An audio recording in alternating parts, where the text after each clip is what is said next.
Hello साथियों, नमस्कार। मैं आशुतोष मिश्रा स्वागत करता हूं आपकी अपने परिवार अवध स्टडी पॉइंट में। साथियों, आज है 16 जनवरी 2022 और 16 जनवरी 2022 से करंट अफेयर के जितने भी महत्वपूर्ण क्वेश्चन बन सकते थे उन सभी को मैंने इस वीडियो में कवर किया है। आज आप सोच रहे हैं कि आशुतोष मिश्रा क्यों पढ़ा रहे हैं, तो साथियों आपको बताते चलें कि आकाश सर की तबीयत खराब हो जाने के कारण वो क्लास लेने में असमर्थ है। जब आकाश सर की तबीयत सही हो जाएगी तो क्लास प्रॉपर लेते रहेंगे। तो जब तक आकाश सर की तबीयत नहीं सही हो जाती है तब तक मैं आपकी क्लास लेता रहूँगा। तो चलिए आगे बढ़ते हैं। आगे बढ़ने से पहले हम सब माँ सरस्वती को प्रणाम करते हैं, क्योंकि हम सभी जानते हैं माँ सरस्वती के आशीर्वाद से हम सबकी मेहनत से नैया पार होने वाली है। तो आगे बढ़ते हैं। आज का मोटिवेशनल थॉट है, हार वो सबक है जो आपको बेहतर होने का मौका देती है। हार वो सबक है जो आपको बेहतर होने का मौका देती है। साथियों, आप अगर हार मान लिए तो आपको कुछ नहीं होने वाला है। अगर आप हार नहीं मानेंगे तो आप एक परीक्षा में नहीं पास होते हैं, दो परीक्षा में नहीं पास होते हैं, लेकिन तीसरी परीक्षा में लगातार बने रहते हैं तो वो परीक्षा आपकी जरूर निकलेगी। चलिए आगे बढ़ते हैं। आज का पहला क्वेश्चन है, महत्वपूर्ण क्वेश्चन है। हाल ही में जम्मू कश्मीर की फलक मुमताज ने 23वीं राष्ट्रीय स्काई चैंपियनशिप में कौन सा पदक प्राप्त किया है? तो इसका राइट आंसर है ऑप्शन ए, स्वर्ण पदक। फलक मुमताज ने 23वीं राष्ट्रीय स्काई चैंपियनशिप में स्वर्ण पदक प्राप्त किया है। आगे डिटेल से जानते हैं। तो जम्मू और कश्मीर की 11 वर्षीय लड़की फलक मुमताज ने जनवरी 2023 में 23वीं राष्ट्रीय स्काई चैंपियनशिप में स्वर्ण पदक जीता है। स्काई फेडरेशन ऑफ इंडिया ने इंडोर स्टेडियम भगवती नगर जम्मू कश्मीर में चैंपियनशिप का आयोजन किया गया। इसका आयोजन जो किया गया था भगवती नगर जम्मू में किया गया था। आगे बढ़ते हैं। अगला क्वेश्चन महत्वपूर्ण क्वेश्चन है, इसे स्टार मार्क बना लीजिए। हाल ही में कौन केन्या तंजानिया में संसदीय प्रतिनिधिमंडल का नेतृत्व किया?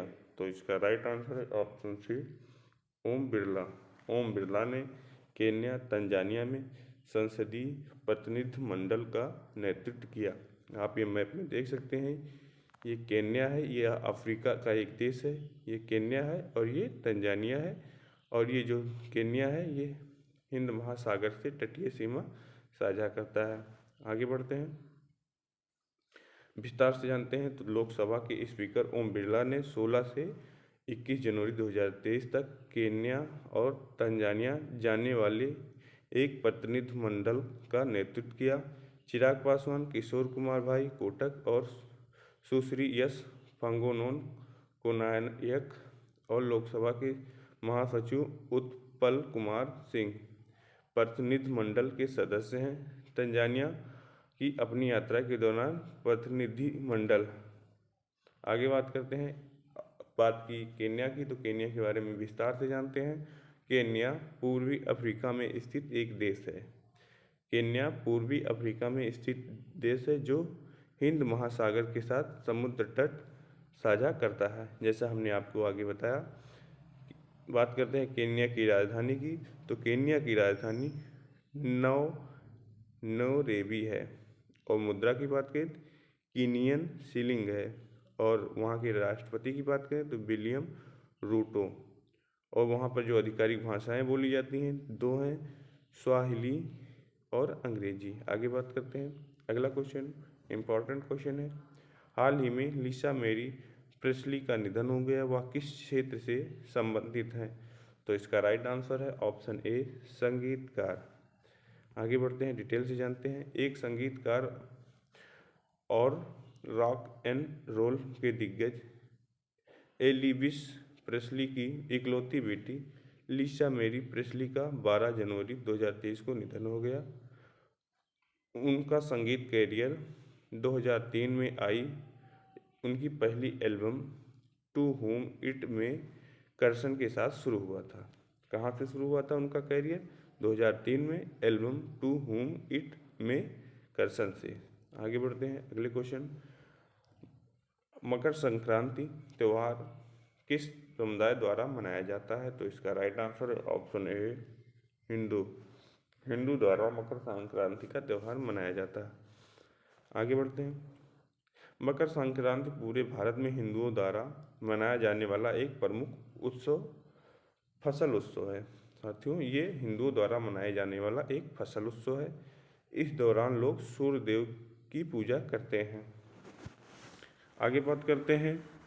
इसे मध्य प्रदेश में सुकरात, आसामियों द्वारा माघ बिहू और पूर्वी उत्तर प्रदेश में खिचड़ी, गुजरात और राजस्थान में उत्तरायण, तमिलनाडु में थई पोगल या पोगल के नाम कहा जाता है।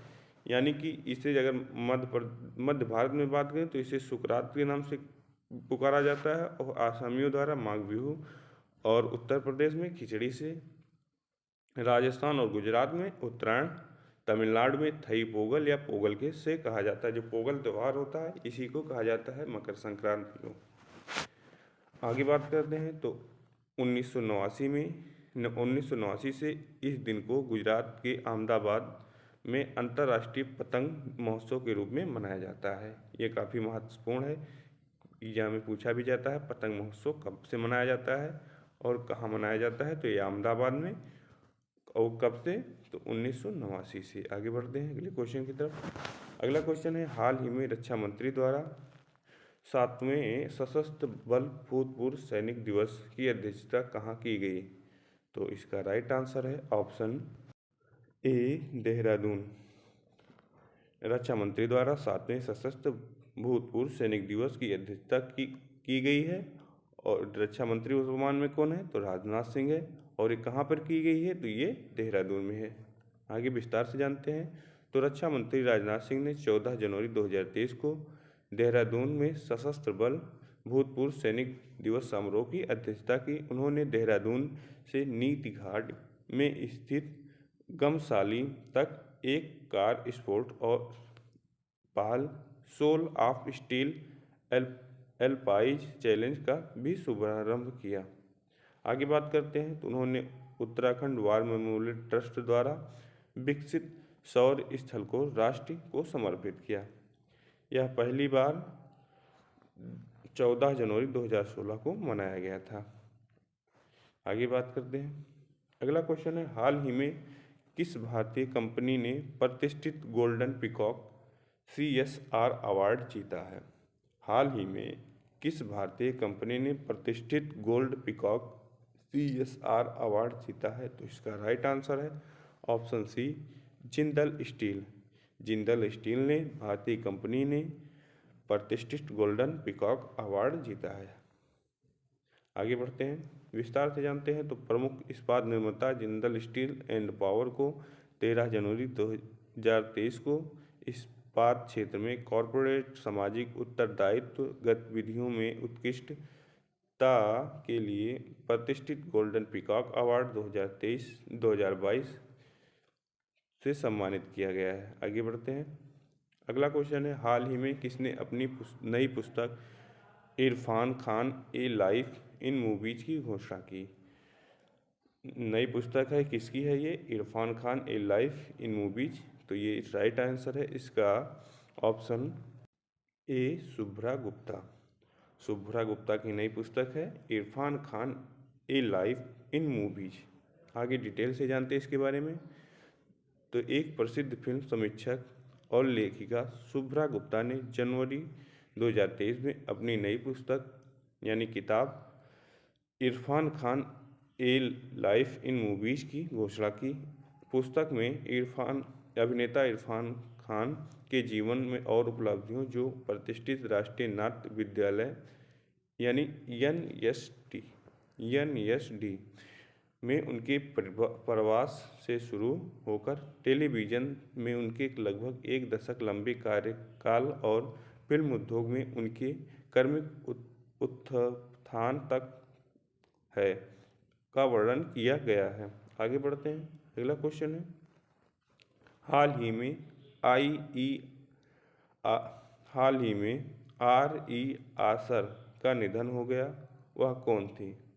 तो इसका राइट आंसर है ऑप्शन ए भाषाविन।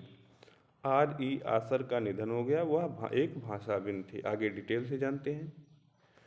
द्रविड़ भाषाओं में विशेषज्ञ रखने वाले ब्रिटिश भाषाविद और शिक्षक रोलांड ई आसर का जनवरी 2023 में निधन हो गया। उन्होंने 1983 में केरल साहित्य अकादमी तिरुचूर में स्वर्ण पदक जीता और उन्होंने 1991 में रॉयल सोसाइटी एडिनबर्ग द्वारा सम्मानित किया गया।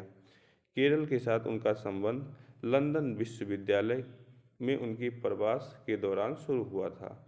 उन्होंने 1970 में कॉलेज डी फ्रांस पेरिस में से एक पदक प्राप्त किया है। आगे बढ़ते हैं। अगला क्वेश्चन, हाल ही में एसबीआई ने किसके साथ मिलकर शुरू की ई बैंक गारंटी सुविधा? हाल ही में एसबीआई ने किसके साथ मिलकर शुरू की ई बैंक गारंटी सुविधा? तो इसका राइट आंसर है ऑप्शन ए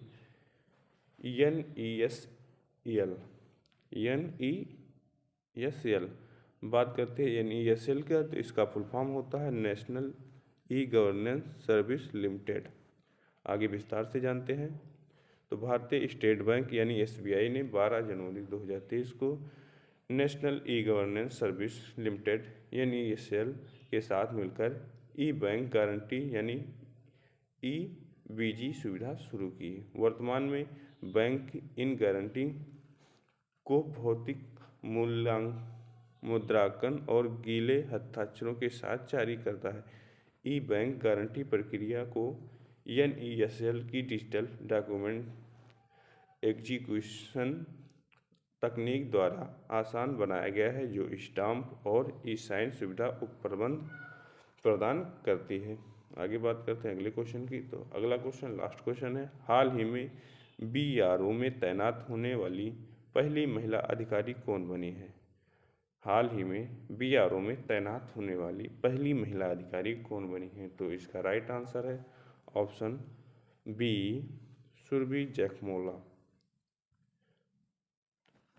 विस्तार से जानते हैं। तो भारतीय सेना की 117वीं इंजीनियर रेजिमेंट की अधिकारी कैप्टन सुरभि जैसमोला जनवरी 2023 में अब किसी विदेश परियोजना पर तैनात होने वाली सीमा सड़क संगठन यानी BRO की पहली महिला अधिकारी बन गई है। उन्होंने भूटान में प्रोजेक्ट दंतक के तहत ब्रो में तैनात किया गया है।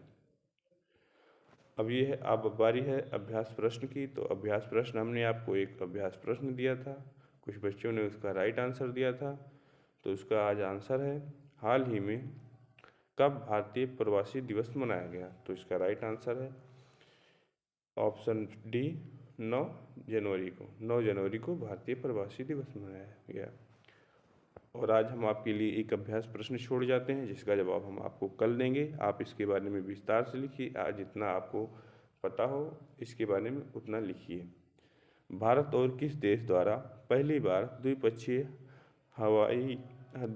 हवाई अभ्यास वीर गार्जियन 2023 आयोजित किया गया? तो इसका आप जवाब कमेंट बॉक्स में दीजिए। और आप अगर इस वीडियो की PDF चाहते हैं तो आप हमारे टेलीग्राम ग्रुप पर जुड़ जाइए। टेलीग्राम ग्रुप पर आपको डेली PDF प्रोवाइड करा दी जाती है। तो साथियों, मिलते हैं अगली वीडियो में। तब तक के लिए जय हिंद, जय भारत।